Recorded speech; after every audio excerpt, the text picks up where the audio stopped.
নিয়োগ বাতিল হয়ে যাওয়ায় অথই জলে চাকরিহারা শিক্ষক শিক্ষিকারা, ফলে অধিকার আদায়ে বিক্ষোভ মিছিলে নেমেছেন তারা। এই পরিস্থিতিতে রাজ্যের বিরুদ্ধেও আন্দোলনে নেমেছে বিজেপি। বৃহস্পতিবার রাজ্যের বিভিন্ন জেলার পাশাপাশি দক্ষিণ দিনাজপুরের বালুরঘাট গঙ্গারামপুরে বিক্ষোভ কর্মসূচিতে অংশ নেন দলের নেতাকর্মীরা। কালীতলা থেকে বিজেপির পক্ষ থেকে একটি বিক্ষোভ মিছিল বের করা হয়। এরপর মিছিলটি শহরের বিভিন্ন এলাকা পরিক্রমা করে চৌপথি এলাকায় এসে শেষ হয়। সেখানে একটি পথসভার আয়োজন করা হয় বিজেপির পক্ষ থেকে।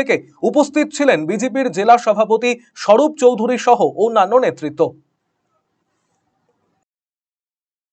আজকে শিক্ষকরা চাকরি হারাচ্ছে, শিক্ষকরা রাস্তায় মার খাচ্ছে।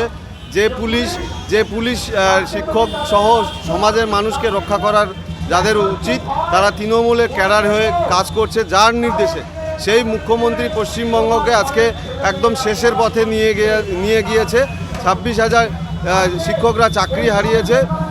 এই রকম অরাজক পরিস্থিতির জন্য আমরা আজকে গঙ্গারামপুর শহরে ভারতীয় জনতা পার্টির পক্ষ থেকে মিছিল করলাম এবং এই মিছিলের মাধ্যমে বার্তা দিতে চাই যে যিনি পশ্চিমবঙ্গকে ধ্বংসের মূল কারিগর, এই রাজ্যের মাননীয় মুখ্যমন্ত্রী মমতা বন্দ্যোপাধ্যায়কে কবে আর সুপ্রিম কোর্ট ডাকছে, কবে মমতা বন্দ্যোপাধ্যায় গ্রেপ্তার হচ্ছে, ততদিন ভারতীয় জনতা পার্টি বিভিন্ন স্তরে আন্দোলন করে তুলবে।